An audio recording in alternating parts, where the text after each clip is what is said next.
I had a great uncle who was a county commissioner, and I had my sister send me a copy of his obituary when he passed away. And he was, kind of size of the county back there about what Prince George's is and all. But when he passed away, if you look at his obituary, it talked about his family. Mm-hmm. It talked about his community and his farm. He had a 600, 700 acre dairy farm and all. And then there was oh, by the way, he also served on the county council as a commissioner from these years. It was kind of an afterthought. Yeah. The emphasis was in the right place, I think, and to a large extent, I learned from that. The politics is there in your life the same way. Yeah. And we talk politics, but really it's an opportunity to serve your community in your role. I yes. think more than anyone else, any other elected person we've had on, I don't know of anyone that has the opportunity and better to be closer to the citizens than a city council. No, I agree. And it's the lowest rung in the political structure. But Dennis, I hear some gripes from city council members who shall, of course, remain nameless, that the city council is too often usurped by the city bureaucracy, or at least they have that perception. Do you agree with that, or do you think go there? Well, it'd be interesting to know a little bit more about what the issue is that they're discussing. Well, decisions made without council approval. Well, you got to remember, though, that we are policymakers. True. The most important role that we as council have is in adopting the budget and setting a tone, if you will. If you look at the structure, we have one employee, the city manager. Right. We don't hire and fire anyone else, and that would be chaotic, mass confusion if the city as council got involved with figuring out who should and shouldn't get hired and fired, who should get promotions, who could merit raise, and what have you. We set, and all of that is done through the budget aspect. Yeah. We set the goals, we set the tone. We have one employee. Yeah. And there's frustration at times. I'm a federal worker, so I know the bureaucracy. I know bureaucracy well.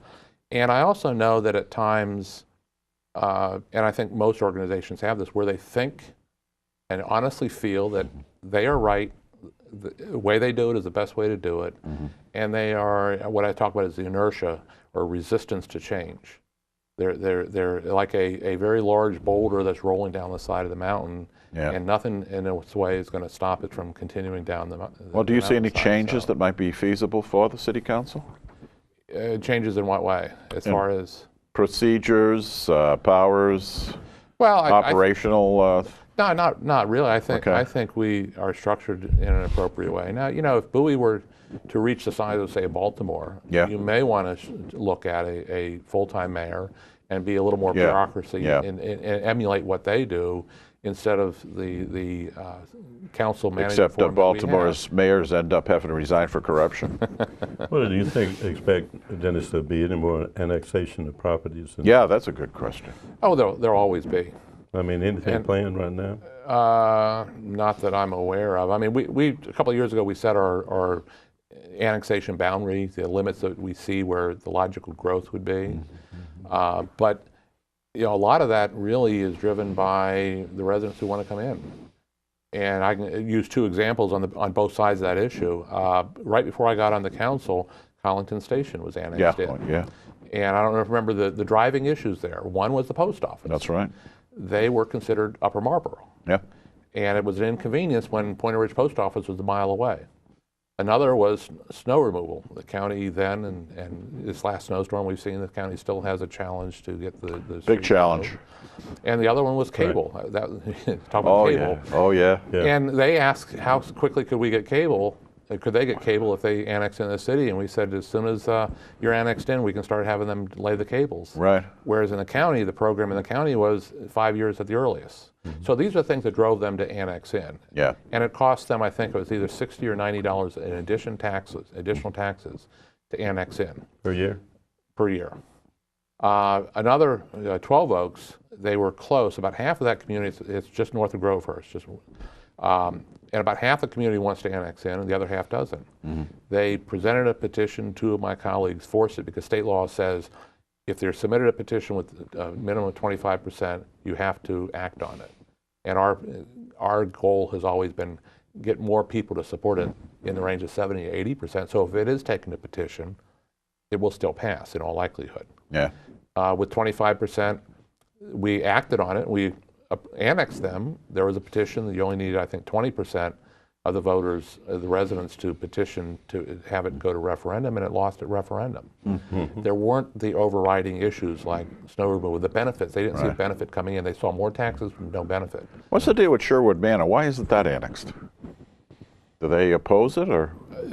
Not that they oppose it. We can't go out and annex them in. They have to petition. They have to petition, okay. And they aren't interested in it. A little aside, my hometown, Fayetteville, about 5 years ago, decided they found a loophole in the state law. They're one of 4 counties out of the 100 in North Carolina that this loophole applied to, and they decided overnight to annex all the unincorporated area of the county into the city. Oh.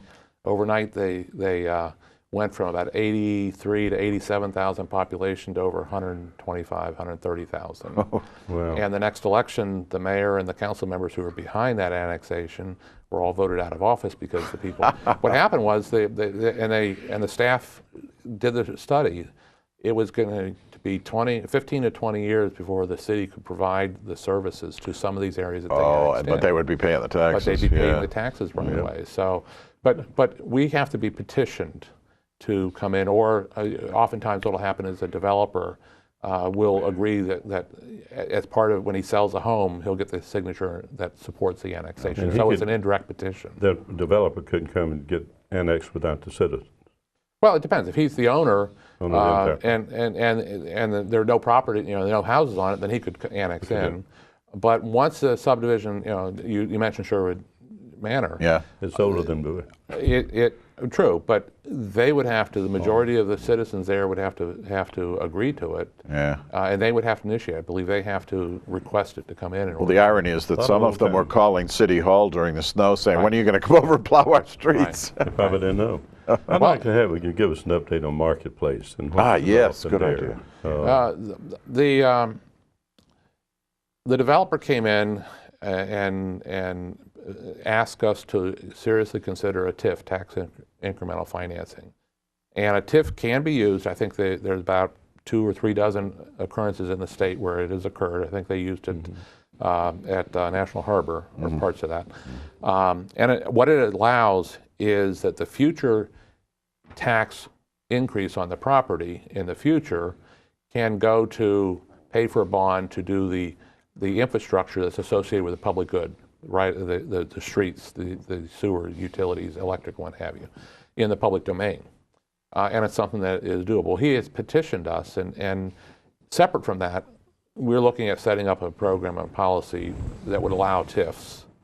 We can't force it on a developer, an owner. They come to us as a method of relief. One final point on that, and I know we're getting close. Yeah, we've just got the sign for the wrap. Right. Let me get this point in. Sure. Dennis, didn't the city agree to a figure prior to this recent time that's already in place?